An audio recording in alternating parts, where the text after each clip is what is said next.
Hello, lovely Gemini, and welcome to the February horoscope. This is going to be one of the best months for you because Jupiter will be going direct in your house.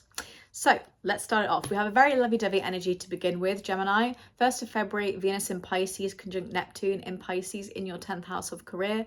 Super lovey-dovey energy, lots of manifestation energy with that Neptune spirituality and Pisces, which is the subconscious mind. You could manifest more career opportunities or feel really connected to people on this day. I would use that kind of amorous mood to network at work as well. 4th of February, Venus in Aries in the 11th house. Venus is in its detriment in Aries, so it won't be as lover girl as Pisces. However, it is very stand up and fight. So this is a great energy for speaking up for those you love. In the 11th house, you can tell your friends about your goals and plan them together, like a vision board, for example, or use affirmations for your subconscious mind for manifestation. But you also just might find that you have a lot more harmony with friendships during this time.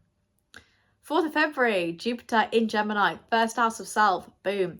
Fantastic luck until the 9th of June with your identity, goals, appearance, generally just getting a lot of luck and abundance coming your way.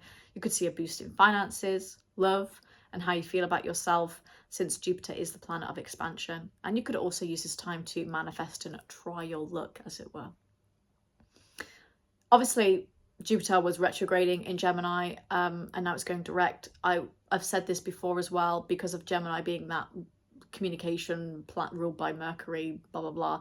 You know, it's basically going to be a lot of expansion for social media platforms as well. So I think we're going to see a lot more of that as well. 12th of February, Leo full moon in the 3rd house. You could be letting go of something pretty mundane and wanting to do more fun things to spice up your day-to-day routine. And you could also decide to stop speaking to someone during this time because, they're not really treating you in the way that they should be. 14th of February, Mercury enters Pisces in the 10th house. It's a good time to network with opportunities, especially with Jupiter in Gemini. Good conversations with co-workers. Mercury, much like Sagittarius, doesn't go well with Pisces, so it's a bit all over the place. It's like you're being unrealistic, you're waffling, I don't really understand what you're trying to say. So try and articulate as much as possible during this time, especially because you're ruled by a communication planet. 18th of February, Sun enters Pisces in the 10th house. Harmony, lovely moments with career. I'm feeling you are more led with intuition now as well. Generally, Pisces is a very dreamy energy. 23rd of February, Mars is direct in Cancer in the 2nd house. You should feel slightly less frustrated or passive aggressive with finances. You may find yourself feeling a little bit more productive now as well. And generally, things just feel less cramped and like on my chest a little bit when it comes to finances. 27th of February to end the month, Pisces new moon in the 10th house. Good time to manifest career. Someone in your life who really sees you for you is able to help you with your career and network.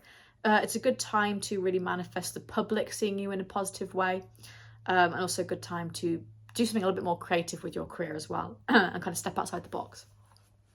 So let's get a tarot card for you, Gemini, for the month of February.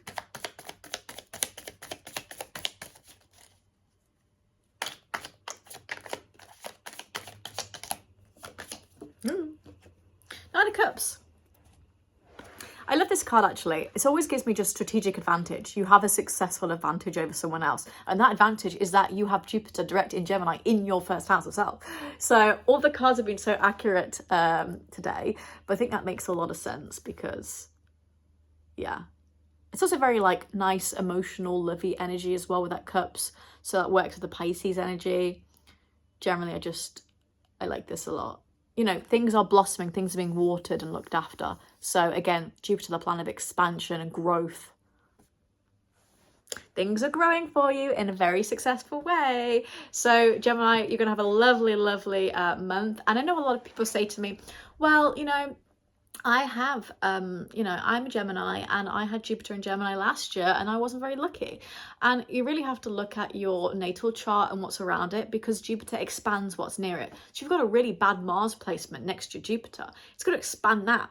So you have to look at it from a holistic standpoint. We can't just say, oh, well, we have to write it off because it didn't bring me luck. Like we have to look at it you know, point by point. And also we have to use that luck as well. We can't just let things fall into our lap. Like we have to actually say, hey, I'm going to try this, but I think I'm going to have the luck of Jupiter on my side, so I'm going to try and do it, rather than thinking, oh, I'm sat at home, where's my luck?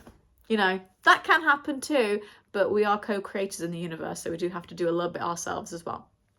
But Gemini, overall, it is a nice month for you, and it will be a nice kind of next couple of months for you. So if you liked that video, please give me a like if you would want to, and maybe a comment too, and I shall move on to Cancer.